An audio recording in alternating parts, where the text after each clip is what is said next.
Welcome sa Philippine Island Weather Update. Narito na ang Bagyo Update today. Si Bagyong Kiribin ay nanatili pa rin nasa karagatan malapit sa Mindanao.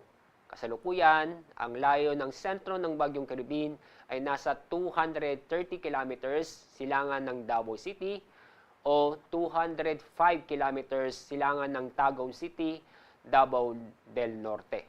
Napanatili ang lakas ng hangin na malapit sa gitna nito na nasa 45 kilometers per hour, samantala ang pagbugso ng hangin ay umaabot pa rin sa 55 kilometers per hour. Inaasahan pa rin natin na ito'y kikilos sa direksyong hilagang-hilagang silangan sa bilis na 10 kilometers per hour.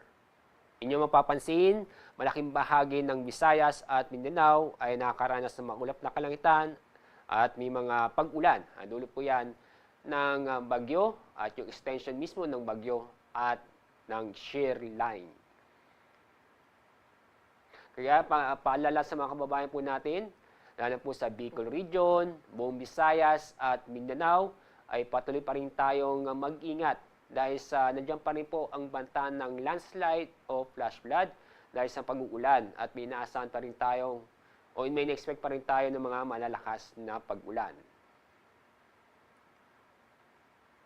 Nanatili pa rin nasa ilalim ng Tropical Cyclone Wind Signal number 1 ang Davao Oriental.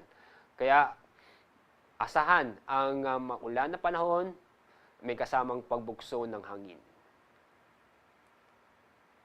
At narito ang ating pagtaya sa pagkalaw ng bagyo at lakas nito.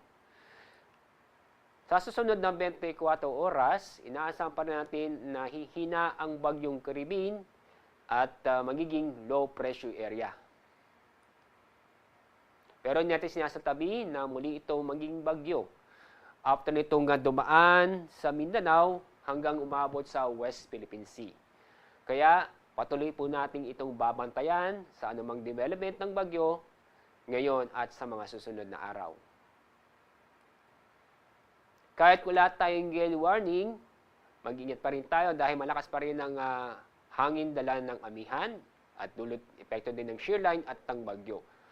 At kaya kahit na walang gale warning, mag-ingat pa rin tayo sa mga nagbabalak pong kumalaot sa ating mga karagatan.